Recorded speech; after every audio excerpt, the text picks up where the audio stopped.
So you complete a black and grey tattoo, it looks good when it's fresh, the client's happy, but 6 weeks later the client returns and it looks flat, it lacks all definition, it's patchy, and some of it's even falling out. You begin to panic, get frustrated, and you can't work out what you've done wrong.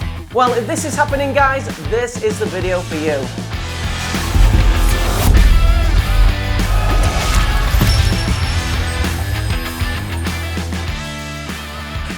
Welcome to this video. Now, it can be quite embarrassing and soul destroying when a client returns with a tattoo which you've previously done which looked nice and it's all flat, it's fallen out, it looks patchy. So in this video I'm going to be covering 5 of the top reasons why this happens, but more importantly I'm going to be showing you how to fix them. Then later on in this video I'm going to be doing a quick update of some shade that I tattooed on my leg in a previous video, and I'm going to be comparing that when it was tattooed fresh to now when it's fully healed, to show you the comparison of how much the ink can lighten up during the healing process. And if you stick around to the end of the video, I've got some bonus information for you if you're new to tattooing and you're feeling a little bit down and defeated with this particular subject.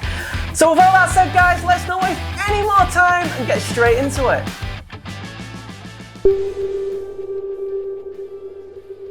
Not placing the ink at the correct depth is one of the most common reasons for tattoos fading fast and falling out when healing. Now, I've done a full in-depth video explaining this on the subject, and I'll put that card up on the screen if you haven't seen it already, and if you click that you can watch it at the end of this video. But basically, the average needle depth you should be aiming for is 2mm. This ensures the ink sits in the dermis layer of the skin. Too shallow and it goes into the upper layer, the epidermis.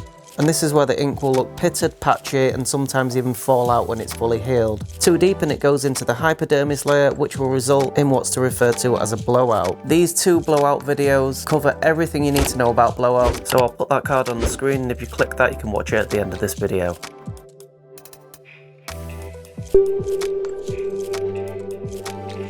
Poor and incorrect technique will not only ruin the appearance of a tattoo, but will in turn also give you a bad result when the tattoo is fully healed. Again, the smooth shading technique is a massive subject in itself, which I do cover fully in another video, so I'll also put that card up on the screen, and if you've not seen it already you can click that and watch it at the end of this video.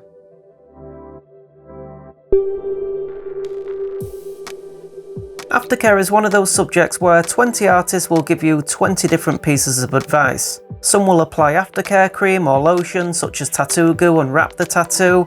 Some will apply an adhesive wrap to a dry tattoo like Dermalize. Some might even tell you to bathe your tattoo in tears of angels for twice a day. My point is, most tattooists will have their own unique advice for tattoo aftercare. But which advice is right? Well, if the tattoo heals well following your tattooist aftercare advice, then frankly, they're all right. Due to certain skin types react in different ways to different aftercare regimes, there's not one set rule that applies to every person. But the one thing that will guarantee a tattoo to heal bad is not looking after it during the healing process.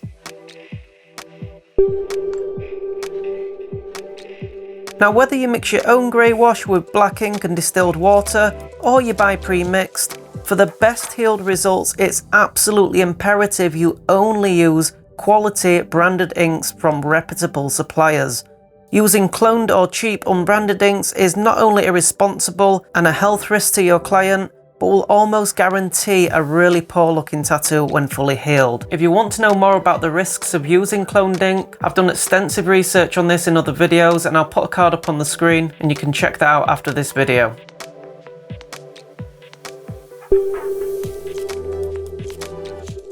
I purposely left this mistake until last because this is the mistake I see time and time again with apprentices, and even in some cases with full-time tattooists. This mistake occurs when the tattooist copies their reference image but is afraid to go too dark. Now, in the beginning of your tattoo career, this is quite a hard habit to break, because if you was copying the image just onto a piece of paper with a pencil, then you just match the shades like for like.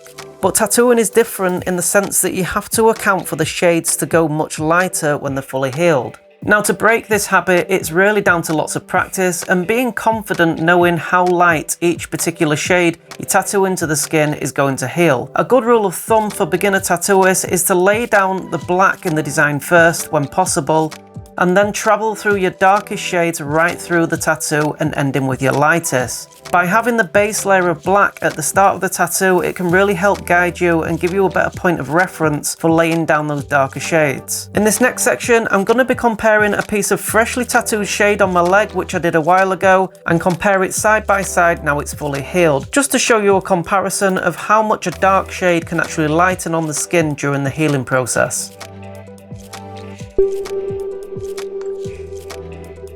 So before I reveal the healed shade, let me just explain what's going on here. This is an extract from my shading video, which I uploaded a while ago. So this first piece of shade that you see is me deliberately making mistakes to show you what not to do when trying to achieve smooth black and grey shade. My leg got very angry looking, it started bleeding. So after I performed this tattoo, I shaded again right next to it, but this time I fixed all the mistakes to lay down some nice soft black and grey shade. If you haven't seen this video already about shading, it's definitely worth a watch. So don't forget to check it out in my other videos. So now we're going to look at this tattoo now it's fully healed, and you can see just how much that shade has lightened up during the healing process. Now I know someone commented on the shading video and said I'd gone too dark with the shade on my leg, and this just goes to show from the untrained eye when they first saw that shade how dark it was, and they'd left the comment saying you've gone too dark. This just goes to prove how easy you can be misled thinking that your tattoo's gone too dark when really it hasn't. And it's all about that confidence, knowing how much the shade is going to lighten up. Now the particular ink that I used for this tattoo was Silverback 666 series, and this particular shade was the darkest of the three, being the 666. Just for a little bit of a bonus clip, you can also see to the side of it there how that's healed really patchy and choppy just by making all the mistakes which we covered in that video. So I did say at the beginning of this video I have some bonus information for you, especially if you're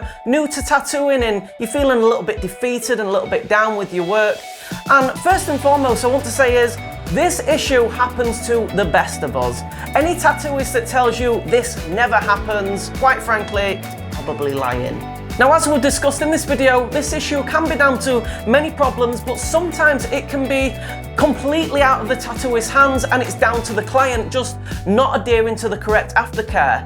And this problem happens more than it should do in the tattoo industry. If you are a seasoned tattooist, you'll know full well you can give the client all the information in the world, and some clients just don't listen to you and they go away and they don't look after the tattoo, and then a few months later they come back and they demand why the tattoo hasn't healed like you told them it should do because they haven't looked after it. Now the next piece of advice I give you, if you're at the beginning of your tattoo career, maybe you've just started your apprenticeship, there are some body parts which I'd completely avoid at the beginning, and these are like hands, fingers, elbows, knees, because these places are notoriously poor for healing. And my final piece of advice for you guys is, this does happen in the tattoo industry. It's kind of a byproduct of it. It gets the best of us from time to time. And if you are feeling a little bit defeated and a little bit down with your work, just remember, nobody was great the first time they ever tried something. So that's all from this video, guys, and it means the world to me if you're taking anything from this video at all. Take a second out right now, smash that like button, let me know that you've liked it, because every like on the videos really does help the channel grow and it helps me create more content for you guys as subscribers. Don't forget to subscribe to the channel. If you've already subscribed, it's really important to check that notification bell to stay up to date with all my latest uploads. With all that said, guys, thank you so much for watching, and I'll see you in the next one.